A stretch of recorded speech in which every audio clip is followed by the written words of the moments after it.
Satu-satunya makhluk yang dikasih amanat dan dikasih modal untuk bisa mimpin alam semesta itu manusia. Dan itu tugas kita. Makanya ya perlu orang-orang seperti Abduh Afghani untuk membangunkan kita. Jangan melarikan diri dari masalah, dari dunia. Kita punya PR besar. Saya tidak tahu PR-nya sudah selesai apa belum hari ini. Kalau sudah selesai nilainya berapa, itu Allah yang tahu. Tapi semoga kita sudah siap berusaha. Oke, saya ambil dari kutipannya Abduh. Ini yang pertama menunjukkan kekagumannya pada gurunya, sekaligus tipikalnya santri, hormat gurunya. Sesungguhnya kedua orang tuaku telah memberiku kehidupan, di mana aku bisa bergabung dengan kedua saudaraku, Ali dan Mahrus. Ini saudara laki-lakinya. Bisa ketemu saudara Ali dan saudara Mahrus itu karena orang tua kandung. Akan tetapi Sayyid Jamaluddin Afghani memberiku kehidupan di mana aku bisa bergabung bersama Muhammad, Ibrahim, Isa, para wali dan orang-orang suci. Jadi orang tua penting. Orang tua jasmani itu ya orang tua kandung kita. Orang tua rohani itu guru-guru kita. Makanya Abduh sangat hormat pada gurunya Jamaluddin Afghani, seorang pembaharu, pengembara yang kemarin kita bahas.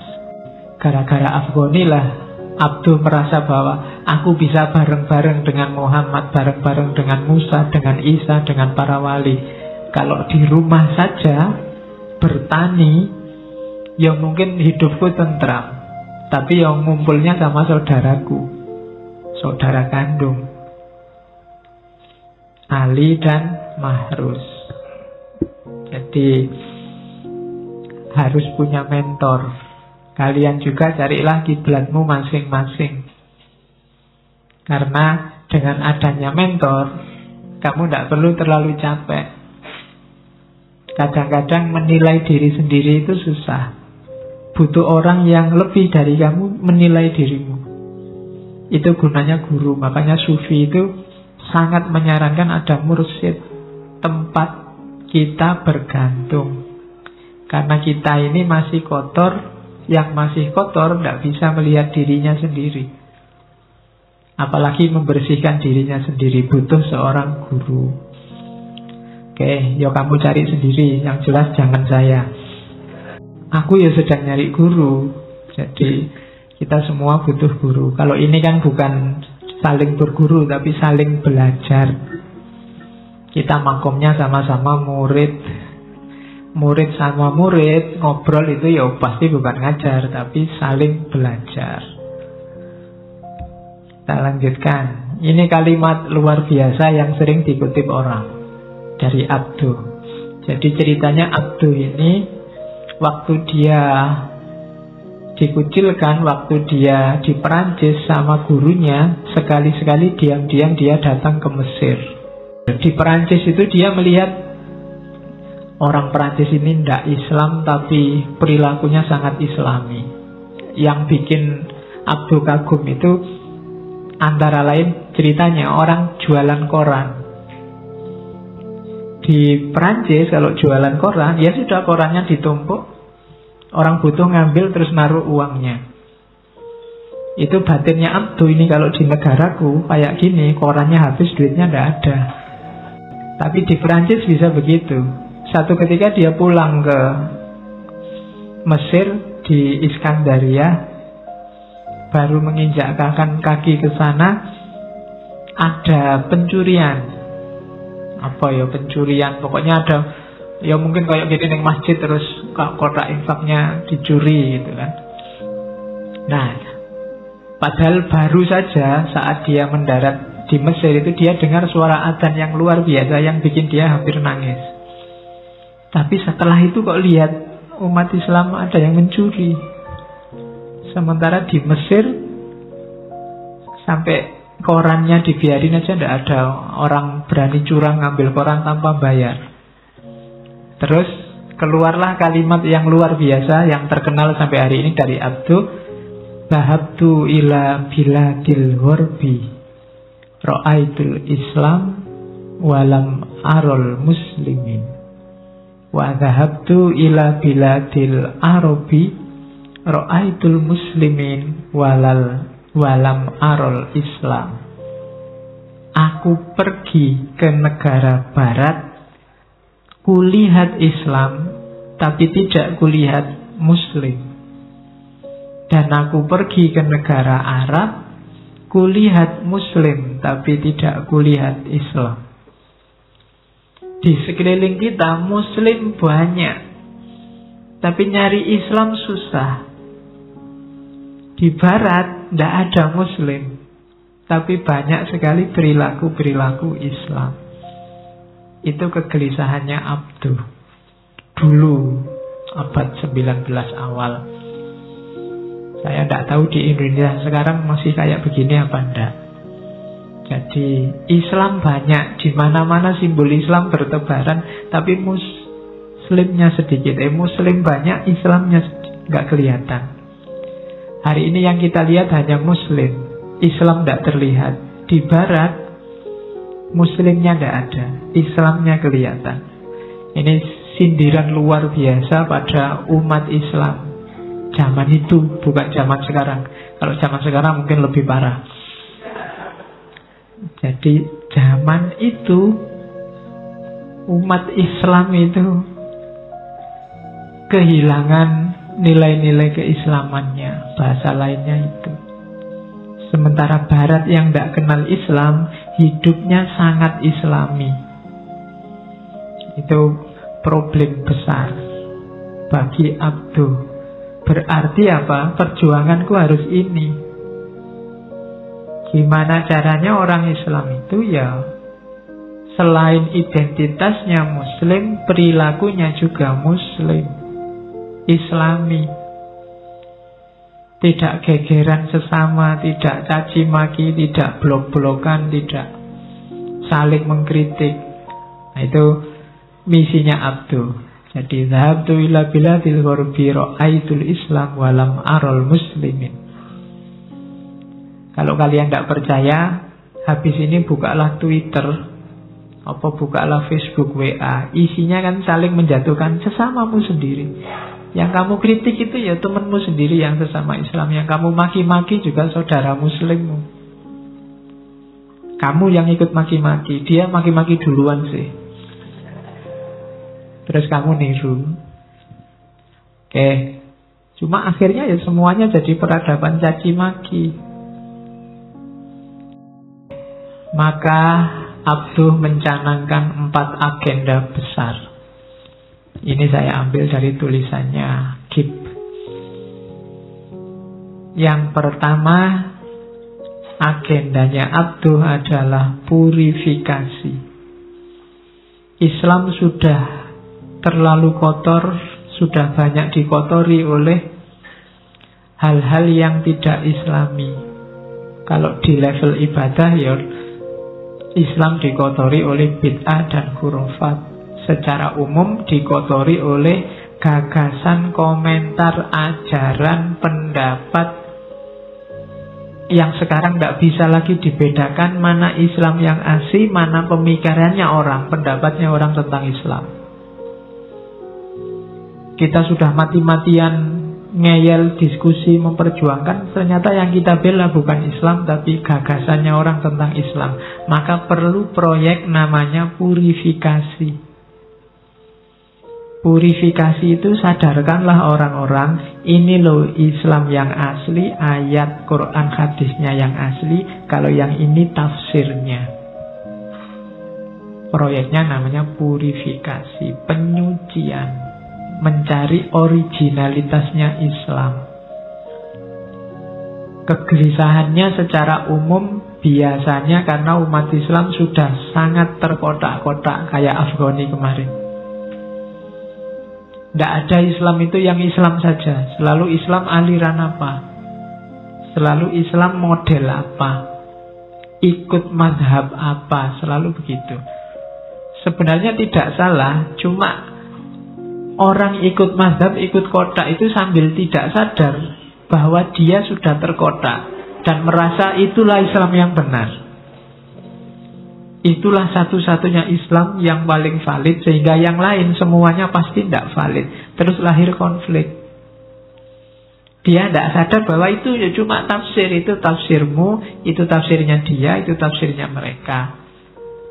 Semuanya levelnya tafsir. Cuma orang sering tidak sadar bahwa itu pemahamanmu terhadap Islam tidak sama dan sebangun dengan Islam itu sendiri. Cuma kita tidak sadar. Jadi maka perlu usaha purifikasi.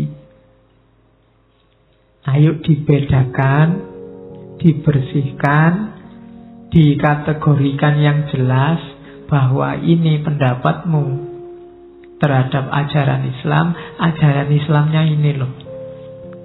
Nah itu purifikasi. Ya kan dulu di awal-awal modern pengaruhnya Abduh masuk ke Indonesia kan populer sekali. Beberapa organisasi kan dibentuk dengan jargon ini. Dulu terkenal sekali TBC, Tahayul Bid'ah Hurufat. C-nya zaman dulu ya, bukan curofat, mocone hurufat.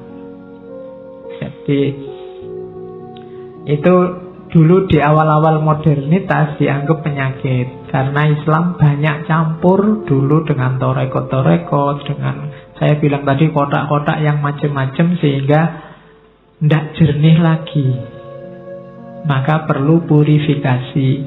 Cuma purifikasi versi para pembaharu ini nanti beda dengan purifikasi yang satunya. Jargonnya sama, kembali pada Quran dan Sunnah dan hadis secara murni. Cuma yang satunya ya sudah itu titik. Kalau di Abduh ini enggak. Kalau sudah ketemu Islam yang murni, kita hidupkan Islam yang murni itu. Dan jangan lupa mikir, namanya ijtihad. Kalau ada hal-hal yang belum terjangkau oleh ajaran Islam, bedanya di situ. Ayo kembali pada Quran dan hadis. Cuma jangan lupa berpikir, jangan lupa ijtihad. Itu proyeknya Abduh yang pertama. Yang kedua reformasi. Bedakan dengan reformasi di Indonesia. Kalau Abduh proyek reformasinya sebagian besar di dunia pendidikan. Abduh sempat jadi rektornya Al-Azhar. Dan nanti dia melakukan modifikasi pendidikan yang luar biasa. Kalau kalian hari ini teriak-teriak bahwa ilmu umum dan ilmu agama itu tidak saling bertentangan, saling berkaitan, itu sudah didului jauh oleh Abduh. Dialah yang memasukkan kurikulum-kurikulum umum ke dalam jurusan-jurusan agama. Dia yang memperkenalkan filsafat ke dalam kajian Islam. Jurusan akidah dan filsafat itu ya benchmarknya Al-Azhar. Sama nama-namanya sekalian. Dan itu luar biasa, karena bagi Abduh kuncinya umat Islam bisa bangkit kembali intelektualitasnya adalah filsafat. Orang mau berpikir lagi. Nah, bukan politik, bukan yang lain, tapi filsafat. Itu maka pendidikan harus kenal filsafat. Kalau pendidikannya nggak kenal, kita bikin ngaji sendiri, ngaji filsafat, nggak masalah. Jadi banyak kapan-kapan kita ngomong filsafat pendidikan, Abduh salah satunya. Dia melakukan banyak reformasi di bidang pendidikan. Oke. Ya saya kasih contoh satu tadi yang filsafat. Di luar itu macam-macam. Itu namanya reformasi. Karena perubahan sosial dimulai dari pendidikan. Kalau dimulai dari pendidikan, terus muncul kesadaran di tengah masyarakat. Sehingga menata ulangnya lebih mudah, masyarakatnya sadar. Kalau kita dulu kan enggak, mulainya dari dunia politik, akhirnya kebingungan. Dulu zaman reformasi kan begitu berhasil menumbangkan orde baru, kita bingung dewe, terus mau ngapain? Musuhnya sudah kalah. Selanjutnya bagaimana kita, sampai hari ini kelihatannya kita masih bingung-bingung bagaimana gitu. Masih tidak jelas bangsa ini mau dibawa kemana. Kayak jargonnya Marcuse, masyarakat modern itu rasional in detail dan irasional secara umum. Kita hari ini gitu, rasionalitasnya detail, tapi mau kemana kita tidak tahu. Bangsa ini mau dibawa kemana kita ya masih tidak jelas. Mau dibikin apa kira-kira 10, 20, 30 tahun lagi kita punya plan apa, punya cetak biru apa Indonesia ke depan, ya mungkin masih gelap. Rasional in detail, tapi secara umum mungkin kita masih bingung. Setiap 5 tahun sekali, tahun keempat kita sudah gegeran. Jadi presiden itu kerjanya hanya tahun ketiga, tahun pertama, kedua masih pontang-panting memahami, ngatur strategi. Nah, tahun ketiga baru mau kerja, tahun keempat disuruh siap-siap lagi untuk tahun kelima. Jadi kerjanya praktis tahun ketiga, itu pun kalau nggak kena kasus macam-macam. Oke, nah akan lebih enak kalau mulainya dari dunia pendidikan, bukan politik. Meskipun di Indonesia ini kelihatannya lebih menonjol politiknya daripada pendidikannya. Ya contohnya gampang, berita politik lebih makan porsi daripada berita pendidikan. Apa ada berita pendidikan? Tidak ada ya. Kalau ada pendaftaran ulang macam-macam kan nggak jadi berita kan itu. Oke, pendidikan tidak jadi prioritas kita hari ini. Padahal nyawa kita di situ. Pendidikan itu kan yang ngurusi rohani, ngurusi mentalnya.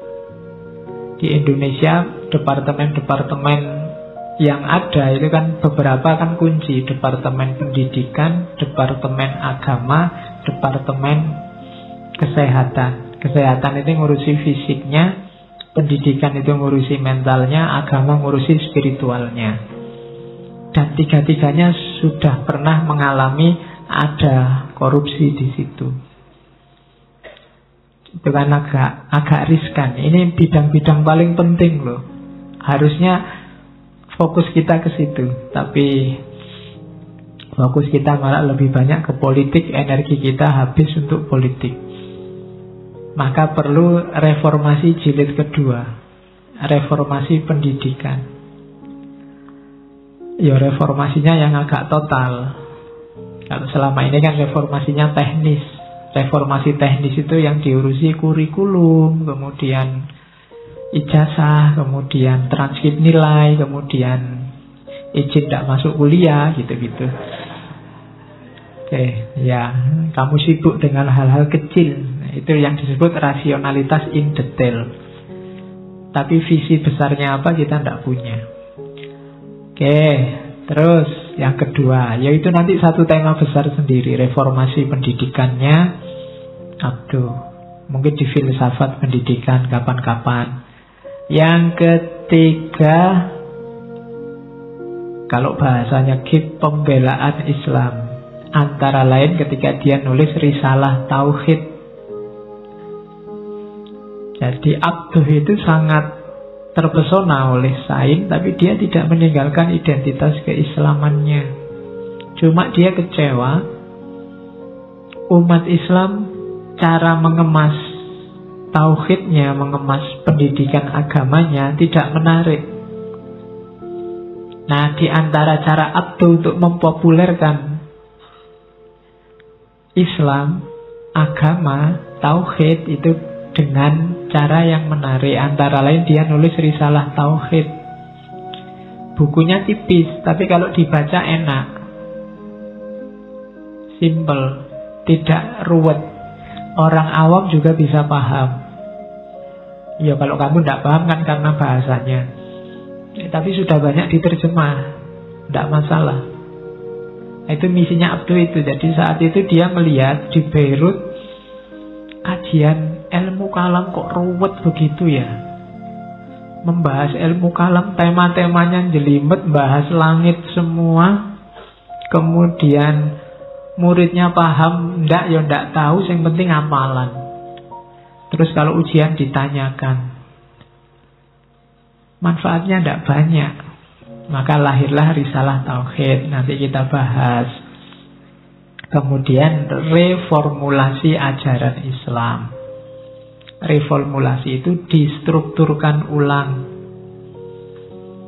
Bukan ajaran Islamnya diganti, tapi formatnya. Makanya namanya reformulasi, bukan reformasi.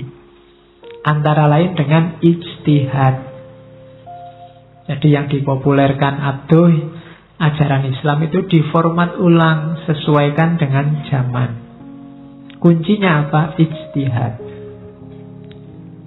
Orang harus mau berpikir sendiri dengan dasar ajaran agama untuk menjawab problem-problemnya hari ini. Itu namanya ijtihad. Oke, jadi 4 agenda pembaharuannya Abduh. Terus ini modernisasinya ya, contoh modernisasi yang dilakukan Abduh. Memasukkan ilmu modern. Kemudian mengubah sistem hafalan jadi pemahaman, penalaran. Karena zaman Abduh orang belajar itu selalu dihafalkan.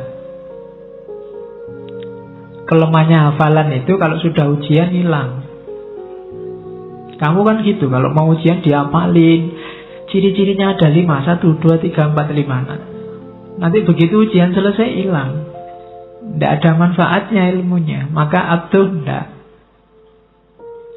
Ya, hafalan bagus, tapi jangan di situ. Nanti akalnya tidak jalan, tapi pemahaman dan penalaran. Terus menghidupkan metode diskusi biar orang tidak taklid, dibahas. Diskusi munadzarah kita adopsi itu di sini. Kalau di UIN ada istilah munakosah. Jadi munakosah itu bukan pembantaian, tapi diskusi. Ya, itu ya kamu kan ngeri kalau masuk munakosah seolah-olah mau dibantai. Nah, itu diskusi yang produktif biar tidak taklid kan gitu. Kalau kamu masuk ke ruang munakosah jangan dibayangkan mau dibantai. Jangan dibayangkan mau dijatuhkan, enggak. Mau diajak diskusi.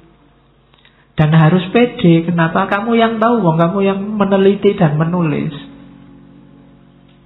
Kadang-kadang kamu tidak pede sama yang muji kamu ditanya macam-macam. Kamu tinggal bilang, loh bapak kok bilang gitu? Wong saya yang neliti kok. Pasti kamu lebih tahu kamu yang neliti. Oke. Makanya masuk itu munakosah, bukan istilahnya munakosah, bukan ujian, bukan tapi munakosah. Kalau munakosah berarti diskusi, munadzarah. Dan itu dimasukkan oleh Abduh, itu jasanya Abduh loh ya kamu. Makanya Fatihahlah pada Abduh. Dia berjasa menyelamatkanmu dari ujian pembantaian menjadi munakosah. Oke, terus meminimalisir tradisi taklid. Antara lain mahasiswa-mahasiswa semester awal tidak usah sibuk dulu dengan syarah dan hasyiah. Syarah dan hasyiah itu kan kalau ada naskah utama, terus biasanya ulama yang lain ngasih komentar. Komentar level pertama namanya syarah. Syarah shin ya, bukan S ya. Kalau syarah S kan nanti bayanganmu syarah Azhari atau syarah siapa. Syarah ini kalau dikomentari lagi namanya hasyiah. Hasyiah ini kalau dikomentari lagi namanya taklik. Nah, kalau Abduh jangan sibuk di sini dulu deh. Apalagi mahasiswa semester awal. Jangan kesusu dogmatis, jangan kesusu ideologis. Karena kalau sudah syarah, taklik itu biasanya sudah masuk dalam pusaran mazhab-mazhab. aliran-aliran tertentu yang tidak berani berpikir sendiri, beraninya hanya mengomentari. Tidak berani berpikir berbeda. Mahasiswa harus mandiri, harus produktif. Maka yang semester-semester awal dilatih berpikir dulu. Di beberapa negara yang saya tahu, ada yang mahasiswa itu mengambil jurusan itu sekitar setelah tahun-tahun pertama, tidak sejak awal kuliah. Biasanya di awal itu untuk logika sama bahasa. Nanti ngambil, kalau sudah lulus logika sama bahasa, baru ngambil jurusan. Itu kalau di kita kan enggak, sejak awal sudah ada jurusannya. Gunanya apa logika sama bahasa? Ini penting. Kalau kamu bahasamu kuat, kamu bisa membaca kemana-mana, nyari referensi sebanyak mungkin, tanpa harus tergantung dosenmu, gurumu. Wawasanmu bisa meningkat pesat. Terus kalau logikamu jalan, kamu tidak sekedar menghafalkan, menelan mentah-mentah, tapi bisa menganalisis. Cukup kamu bisa logika sama bahasa, asal kamu tekun selanjutnya, kamu bisa menguasai banyak hal. Baru setelah itu cari minatmu apa. Nah itu mungkin visinya Abdul di awal-awal, jangan kesusu ingin mengkritik orang, jangan kesusu ingin mengomentari. Dikasih bekal inti dulu, yaitu logika sama bahasa. Itu maunya Abdul. Boleh kalian tiru. Bahasamu diperkuat. Syukur-syukur tidak cuma 2 bahasa, Indonesia dan bahasa Jawa. Ya, ditambahilah bahasa Inggris, terutama bahasa Arab. Kamu nanti kalau masuk surga bingung loh kalau nggak bisa bahasa Arab. Loh, orang sana bahasa Arab. Jadi Arab itu kan lughatul jannah, itu kan pakai bahasa Arab. Nanti kamu sudah enak-enak masuk surga, mau pesen apa, tidak bisa bahasa Arab kan susah. Ingin ini, ingin itu, nggak bisa bahasa Arab susah kamu. Belajar sejak sekarang. Bahasa Arabnya bidadari apa, yang mau minta bidadari, kalau nggak bisa nggak capek. Pakai bahasa Arab. Makanya belajarlah bahasa Arab. Oke, yang terakhir itu yang menarik. Kalau di Abdo bikin sistem pendidikan baru, masa belajarnya diperpanjang, liburnya diperpendek. Nah itu ya. Kamu kan seneng kalau bolak-balik perai libur, itu seneng. Dibalik sama Abdul, belajarnya diperpanjang, liburnya sebentar saja. Karena ini mengejar waktu ini. Karena kita sudah kalah lama oleh Barat. Kalau masih suka libur ya, kita kapan bisa nyalip mereka? Nah itu Abduh antara lain pembaharuannya. Terus Risalah Tauhid tadi sudah saya jelaskan ya. Jadi ini karena dia terinspirasi nulis kitab ini saat dia ngajar di Beirut. Katanya Abduh, umat Islam itu menjelaskan tauhidnya terlalu jelimet dan menghindari paparan-paparan rasional. Padahal Islam itu sangat rasional, sangat masuk akal. Kalau dijelaskan mudah, cuma kita yang bikin rumit. Dan sama kayak para filsuf muslim, bagi Abdul, akal dan wahyu itu tidak bertentangan. Selama ini kita memahami agama terlalu jelimet, maka perlu direformasi, direset. Kalau HP direset kayak cetakannya pabrikan, kembalikan ke yang original. Terus kita struktur ulang. Karena dalam cermatan Abduh, sebelumnya Islam sudah terlalu rumit, terlalu ruwet, sehingga Islamnya sendiri tidak kelihatan. Itu yang mungkin kayak sabdanya Nabi, al-Islamu mahjubun bil muslimin. Islam itu ditutupi oleh umat Islam sendiri. Harusnya Islam itu rahmatan lil alamin, tapi rasanya kok Islam itu sumber masalah, jadi sering merusak, jadi sering. Itu karena ketutupan oleh umat Islam. Jadi kita sendiri yang nutup-nutupi Islam.